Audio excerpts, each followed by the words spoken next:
Yesterday, we heard from two doctors in Cincinnati that gave everybody news that we've been waiting for all week in the NFL. It was that Damar Hamlin was making significant progress over the last 24 hours. We are going to get to that. There's a lot to talk about today. The league also announced last night that the Week 17 Bills-Bengals game will not be resumed. There's a lot to unpack there as well. And we're going to look ahead to Week 18 and how it affects the playoffs. We're going to get to it all, but first, let's talk about Damar Hamlin and what we learned yesterday about his status. With that, we are going to bring in Cameron Wolf, who has been outside the University of Cincinnati Medical Center all week long. And, of course, Mike Giardi has been in Orchard Park handling the Bills side of things as the team returns to practice and prepares for the weekend ahead. Cam, we'll jump to Cincinnati first. Please tell us the latest about Damar Hamlin's condition. Yeah, Jamie, amazing was the word I was told from the family yesterday to describe their mood as they heard that Damar Hamlin was not only making substantial improvement and that he was neurologically intact, but that he was also moving his hands and his feet and able to communicate via writing and follow commands. This was the news that they were waiting to hear for a long period of time. And look, we still have a period of ways to go before he is fully ready to exit the hospital. But this is amazing, amazing news. And I'm told the family spent a lot of time processing this information, holding Damar's hand as he held back and really sharing with him the overwhelming support he's received from people throughout the NFL, here in Cincinnati, and across America. And look, we are outside of UC Hospital, which actually lit up their signs blue overnight here in support of Damar Hamlin. And we talk about that support. Damar Hamlin's Chasing M Foundation has now reached over $7.75 million. And the doctors mentioned yesterday, look, he's going to be able to buy a lot of toys with that money. They told him that. And I want to tell you a little bit more about that foundation because the family is very thankful of all the donations. They're working on changing it into a nonprofit, but they also encourage people to donate to the UC Medical Center behind us and the first responders that saved his life. And I reached out to the hospital to get a little bit more information on how to do that. And once I get an answer, I'll provide a little bit more to you guys with that. But look, as we talk about Damar Hamlin's status, he's still in critical condition, and they're still working to improve his breathing, get the breathing tube out. But this is remarkable, remarkable news. And I think I'll remember what the doctor said about his brain, because that was certainly a concern at some point. They said not only is he neurologically intact, he appears to be whole and that all things are moving in full cylinders ahead. And now here's more from the doctors. As of this morning, he is beginning to awaken, and it appears that his neurological condition and function is intact. We are very proud to report that, very happy for him and for his family and for the Buffalo Bills organization. I don't think that we could emphasize enough the immediate medical response. The fact that he had highly trained professionals from the Buffalo Bills, in addition to having paramedics, emergency physicians, respiratory therapists, all right at his bedside in less than a minute from the collapse. That speaks to that ability that demonstrates that he had good perfusion to his brain that led to no identifiable neurologic deficit. I just want to follow up on something you said, that Damar spoke last night. Can you speak to that? I can clarify. He did not speak. He was able to communicate in writing. And he is unable to speak with us yet, as he still has a breathing tube in, and we're still assisting him with ventilation. So when he was communicating with us last night and then again today, that's been in writing. And to paraphrase one of our partners, when he asked, "Did we win?" the answer is yes. Damar, you won. You've won the game of life, and that's probably the most important thing out of this. And we really need to keep him at the center of everything else that's going on. And we really want to ensure a good outcome for him. Hearing that quote that you've won the game of life is going to be something that's going to be embedded in all of our minds forever. And look, we had a lot of hope. The family had a lot of hope and optimism, but this is the most positive news that they could possibly receive in regards to Damar Hamlin. And I'm told the family is just overwhelmed with excitement. And as we move forward right now, they're focused on, as the doctors mentioned, getting that breathing tube out and continuing to improve his respiratory and his neurological commands. But as of now, the doctors said this is something that is absolutely amazing news. And for all of us across America, people in Cincinnati, everyone has been smiling from ear to ear. Great news, unbelievable news. And Cameron, we know you've been there since Monday night when you went from the game, thinking you were just covering a game in the press box, to being in front of that hospital and in that hospital and interviewing all the key parties firsthand. We really appreciate your work on yet another early morning. Mike Giardi, you've been on the ground in Orchard Park since this horrific event. We've got some better news this morning. We're smiling here. How are the Bills approaching today as, oh yeah, they've got a football game Sunday against the Patriots to play?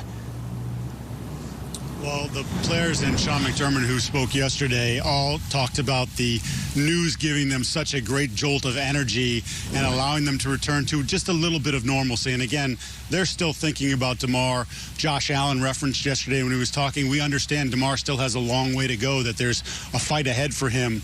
But to hear, and they're getting daily Zoom updates, hourly Zoom updates, really, as news becomes available from the doctors or from Brandon Beane, who stayed in Cincinnati with Damar and his family, that every time they get one of those, it's been good news, and that just allows them to focus a little bit more and feel a little bit better about their situation. As I reported yesterday, when they went out to practice, they had music going, which wasn't the case when they had their walkthrough on Wednesday. There was a little bit different vibe. The team released a video because we weren't allowed to be out there at practice. None of the stations were. And some pictures as well. And you saw some of the defensive backs holding up the 3 and making the heart sign with their hands. So he's still with them, very much so. But they are trying to return to football because they have a game to play on Sunday.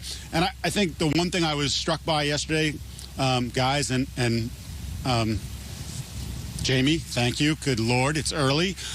Forgive me, Jamie. That they're tired, emotionally and physically. And I think you saw that on their faces. You saw that with the reactions yesterday, the wide range of emotions. Sean McDermott tearing up, Josh Allen tearing up. There was a moment of brevity when someone's phone went off, and it was the "You Can Call Me Al" song, Paul Simon, that led to a joke from McDermott and some laughs and smiles. But mostly what I saw was wear and tear on these men, because we know what they've been through. We know what they saw on the field, and it was horrifying.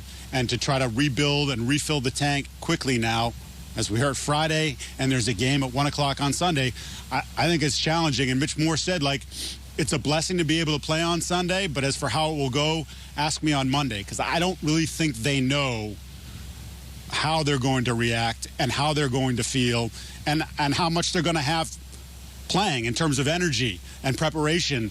And look, they've admitted they're playing for Damar, and that's what he would want. That's, as Mario Hamlin said, that's what he would want. Finish your goals, go after what you set out to be. Sean McDermott said we've overcome a lot of obstacles, and we have to overcome this one. But I am really curious to see how this team re-energizes itself as they have to get ready for a game. It's very difficult. I can't imagine what they're going through trying to do it. And I think they kind of gave us a window into the conflict of emotions and energy that's necessary for this. I think it's an honest and a real reaction from Mitch Morse to say it that way, because this has been a long week, and now they got to go ahead and do that on Sunday, play on Sunday. It's a lot. Cam Wolf, Mike Giardi, thank you so much for everything you've done for us all week. We really appreciate it. The Bills tweeted out yesterday that, of course, they're back at it, and they're doing this all for 3. There have been a lot of images of Damar Hamlin holding up that heart. Now everybody's trying to do it for him and recreate that, which is a fantastic look. It's fair to say we were all thrilled to hear the positive news yesterday about Damar Hamlin's improving condition, but not nearly as thrilled as his teammates and coach were. Here's Josh Allen and head coach Sean McDermott from yesterday. Again, we heard that news this morning, and there's nothing that could have been told to us to bring our day down. You know, we're extremely happy for him and his family. You know, we just want to love up on him, you know, so the next chance we get, I don't know when it's going to be. If we get to see him anytime soon, man, it's going to be awesome. Do you truly believe in your hearts that the Buffalo Bills are ready to play a football game right now? Well, I'll start. I do. Yeah, I do as well. I mean, the news we received today in particular was a huge lift. And again, I respect. These guys are the ones on the field playing. I'm standing on the sideline, Dana, so it's different for me. There's an added dimension for them on the field. So I'll just yield to Josh, and you can explain it. But. again, Mario talking to us as a team and the things that he kind of told us, and really didn't tell us, he demanded us. You know, and you can't not honor his request to go out there and charge forward, you know, to the best of our abilities. And obviously we'll be playing with, I guess, less heavy hearts now, knowing that, you know, today's news was a lot of tears of joy, I'll tell you that. But to know that that's what he wants, that's what his dad wants, I think guys are excited to get out there. We really appreciate hearing from those guys. The Mario, of course, that Josh Allen was referring to is Damar's father, who on Wednesday addressed the entire Bills team remotely.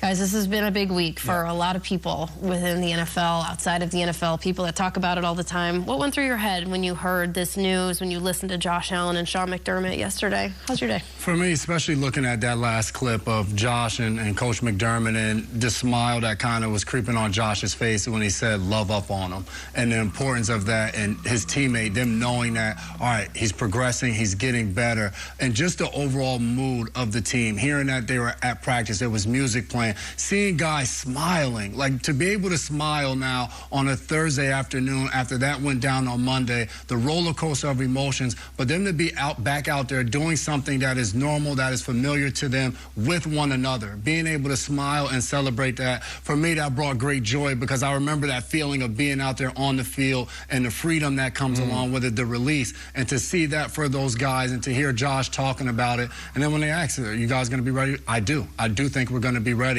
This is a team that are playing for something a lot bigger than just a playoff seeding, but they're playing for their brother. I think it's emotional, and I think it's exciting. I'm in a celebratory mood this morning, and I think a lot of people are. I know there's a long way to go for him, and we don't know what the future is, but the fact is that less than 72 hours after he was being given CPR on an NFL field, he is asking, did we win the game? And doctors are getting questions about when can he go home. They were actually asked, could he play pro football again? Like, we are at that place, and that is a great, great place. The doctor was talking about all the cylinders are firing in his brain. Not only the lights are on, but he's home. The New York Post, I think, put it perfectly.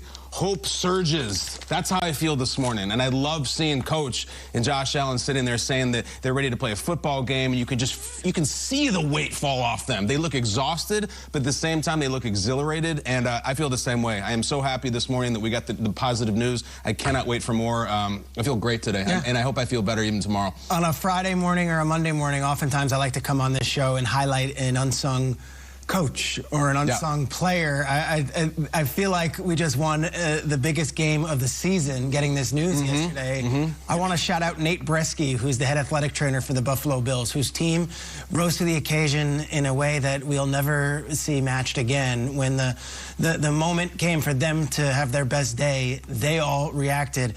And I want to give love to a player, Danny Kellington, Bills trainer, one of the individuals who is administering the actual CPR on the field. Let's give him some love. Danny Kellington's been with the Bills since 2017. He was at Syracuse from 2005 to 2017. This is his first NFL experience, was with the Broncos in '99. He's worked his way up. When his moment came, Danny Kellington responded, and the entire Bills training staff, I felt like we should start the day giving them some love as well. We know the doctors and the nurses at UC Medical Center were amazing, but in that moment where you work your entire career to be thrown into that moment, how are you going to deliver? We celebrate those unsung players, whether it be Malcolm Butler or David Tyree when they do it on the football field. Nate Bresky and his team, and Danny Kellington, Bills trainer, who rushed onto the field and might have saved Damar Hamlin's life, deserves some love this morning, too. Danny Kellington was ready when it was... You guys know where our AED is on the floor here? The machine that brought him back to life. You know where it is? Everybody needs to know where it is, where you work or when you're at school. It's in our break room. If sudden cardiac arrest happens, I am so happy this morning, but... This is because of Danny Kellington knowing what to do within a minute of this person going into sudden cardiac arrest, and an AED, an automated external defibrillator machine, being on site within a minute, saving this young man's life and his brain. My dad's a cardiologist. He practiced for 40 years. Heart rhythms were a part of my dinner conversation my entire life. I was watching this game with my dad on Monday night. He did the doctor thing. When it happened, I stood up and I just watched the TV for an hour.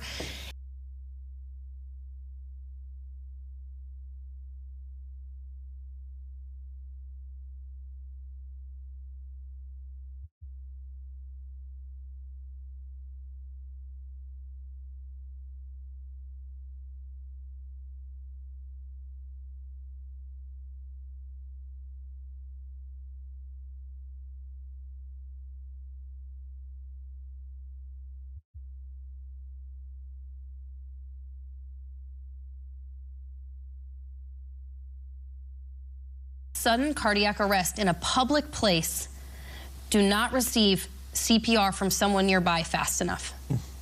He was in the best place, Damar Hamlin was, at the best time for this awful thing to happen to him, but somebody knew what to do, and they knew where the right machine was. If you're at work, if you're at school, find it, know what to do. Work